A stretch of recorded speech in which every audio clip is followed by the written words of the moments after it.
Hey guys, this is Charles Yeager for Tuts Plus. Today I'm going to show you an introductory tutorial on using the long shadow preset that's available from Videohive. This is an After Effects preset that you can purchase from Videohive, and it allows you to create long shadows on either text, titles, images, logos, or even with third-party plugins like Element 3D. It's just a really cool effect, and I use it a lot with my commercial work, and I just wanted to create kind of an introductory tutorial showing what it's about, how you can use it, and a couple extra tips and tricks. If you don't own the long shadow preset, again, this is kind of a nice introduction to the actual preset. So let's go ahead and get started. After you purchase the preset, you'll need to install it into your After Effects presets folder. All right, so to install the presets, where I'm at on my computer is under the Documents, Adobe, After Effects CC 2017, and then you're going to see User Presets, and in here you can create your own folders and drag and drop and add in new presets if you would like. Now I've went ahead and downloaded the long shadow presets, and it's two presets, one's for expression and one is a pseudo effect. I'm just going to go ahead and shift click on both of these, and I'm going to drag them into the user presets folder, and that'll essentially install them. And now that we're inside of After Effects, we can come over to the effects and presets window, and under animation presets, just toggle this open. You'll see user presets, and then inside of there you can see the two long shadow presets that we just installed. Alright, so I'm going to go ahead and demo how these work. What I've got here is just some basic text I've created here in After Effects. And what I'm actually going to do is I'm actually going to pre-compose this text. So I'm going to select it, go up here to Layer and Pre-compose, and move all attributes into a new composition. I'll just name this text. Now you technically don't have to do this when you use the effect. You can actually use the effect directly on the text. However, there's one feature that works only if you have it in a pre-composed composition like this. So I'm going to go ahead and do that. I want to make sure I move all attributes into the new composition and click OK. So now we can go ahead and drag and drop the long shadow preset onto our text. And again, there's two different versions. One's expressions and one is a pseudo effect. I like using the pseudo effect, but I'm going to go ahead and show you what the expression version is. Both of them are essentially the same. I just drag and drop this on there. But as you can see, after we applied that, we have an entire list of different features here. And really this top half, we don't actually want to mess with anything with just dash lines only. And that's kind of the background workings of the preset. But because this is the expression preset, you can see it's quite a bit more cumbersome to toggle down each one of these options and edit them. So I'm actually going to use the pseudo effect. I'll show you what that's all about. So I'm just going to select all these while holding shift and delete those. And I'm going to grab the pseudo effect. Now the only drawback to the pseudo effect is it will say something is missing when you apply it. So I'll go ahead and show you that now. I'm just going to drag and drop this onto my text. And when we apply that, we get this After Effects warning saying two effects are missing. You can go ahead and ignore this. This is just one of the side effects of the pseudo effect. It's really just a cosmetic error and doesn't actually change anything to do with the effect. So just go ahead and click OK. And once again, we want to come over here to the little triangle. I'm going to close up all of these while they're all selected. And you can see this option at the very bottom. It says missing shadow 2. Again, it's not missing, so don't worry about that. I'm just going to toggle that down. And now we have all these controls right here in a very confined area. It makes it really easy to customize everything. Again, it's just a lot more user-friendly to me than the expressions version, but use whichever one you like. All right, so let's go ahead and dive into the actual functions of the long shadow. You can already see we have long shadow on our text. It looks very nice. And the first option, of course, is the color, where we can come in here and customize this to be any color we want. You can see it updates in real time, and it's quite fast. So I'm going to go ahead and set this on kind of a cyan blue. The next two options are probably the ones you're going to use the most, and that's the shadow angle and shadow length. So with the angle, I can just customize which direction the shadow is kind of going off to. I'll set it an angle kind of like this, and then the length, of course, is how long the actual shadow is. And you can do this kind of long stylized look that's very popular nowadays. But what's great about this is you can also keyframe all of these options. So we can actually keyframe the length from it being short and then expanding to being long. And so I might just do that really quickly here. So I'll just go to the very beginning, have it at 0, set a keyframe, and just come down here to about 10 frames or so and have this come down. So now we can see a quick RAM preview of that. And if I wanted to, I can go ahead and select my layer. I'm going to hit U on the keyboard to show those keyframes. I'm just going to move this up just so we can see this a little easier. I'm going to select both of those, and I'm going to right click on them and come down to Keyframe Assistant. And I'm going to select Easy Ease, and that'll just kind of ease in and out those keyframes. Go ahead and RAM preview that really quickly. And so that just makes it a little more appealing as the long shadow comes down. And we're going to tweak this a little bit more a little bit later. So another option we have is the shadow opacity. Of course, we could always adjust that if we needed to independently from the text. We also have expand edges and round edges, which is a new feature with long shadow version 2. and essentially adds a nice outline border to our text. So we can come to the first expand edges, and I'm just going to crank this all the way up to 127. You'll see it's a very subtle outline that it adds to the text. But where we can really round this off is with the round edges. So now if we pull this up, we're going to notice a much thicker outline appearing around the text. A little bit more appealing there. Now, one thing to note, using the expand edges and the round edges, this will slow down the plugin a little bit, so you might see a little bit more lag when you're actually working with the effect when you have those dialed up, just because it's kind of calculating all this stuff around the edges to keep it smooth. Now, another really cool feature is the attach to shadow feature. I'll just check this on, you'll see what happens. What happened here is the shadow actually, the end of the shadow actually moved up to where the text originally was.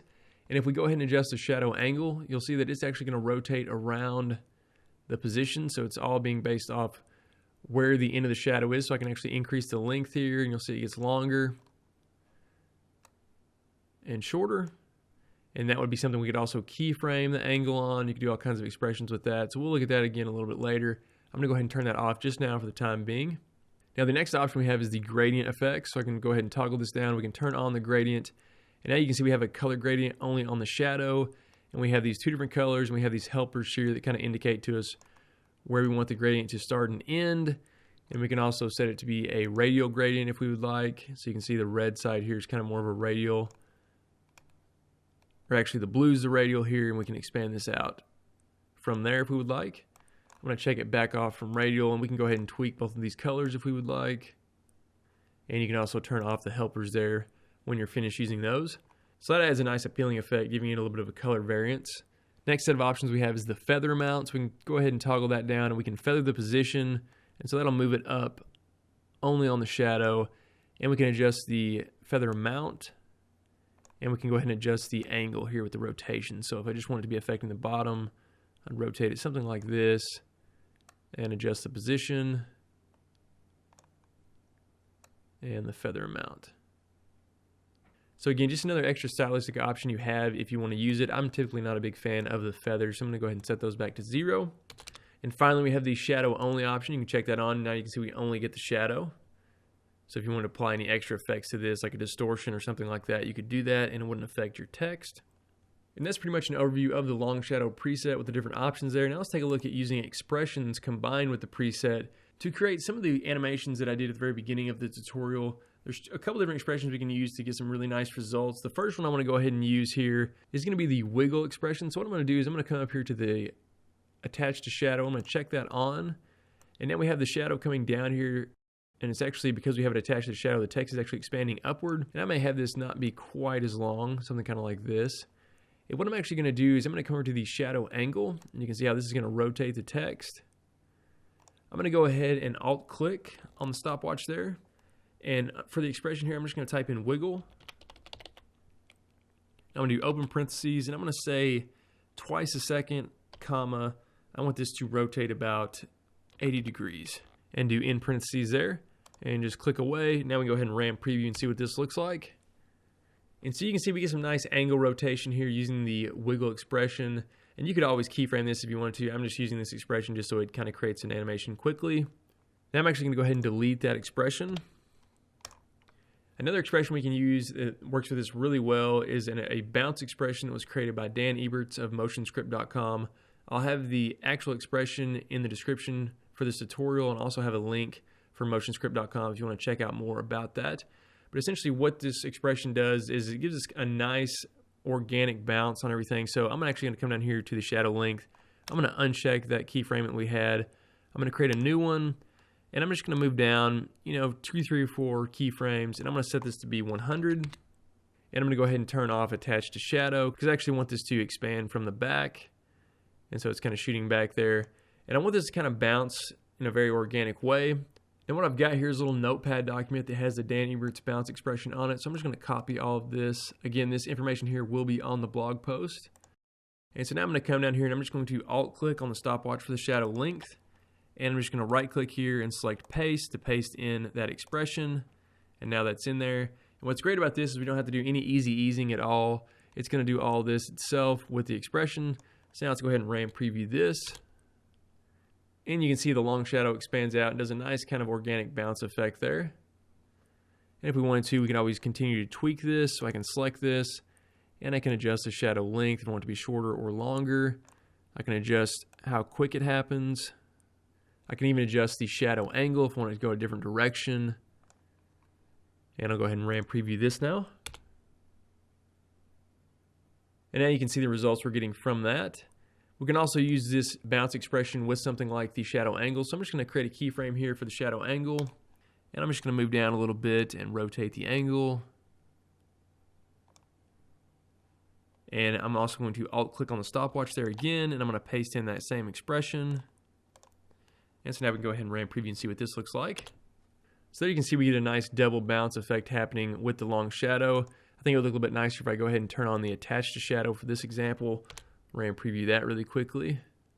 And there we go, it looks pretty cool. And what's great about this is this entire animation now is created only using the long shadow preset, 4 keyframes, and the Dan Ebert's bounce expressions. What's also great about having this in a pre-comp, we can just dive into the text pre-comp and I can go ahead and change this text. And I could go ahead and even change the font. And if we just jump back to our main comp, we'll see that that automatically updates, and now we have the long shadow animation on the new text, which is really cool. And again, if we have any client changes, if we were using this, let's say on a commercial, that just makes it really user-friendly to dive in there to a pre-comp and change something, and it's really non-destructive on the entire animation. All right, guys, this has been Charles Jaeger for Tuts Plus. Hopefully you enjoyed this overview of using the long shadow preset. Thanks for watching.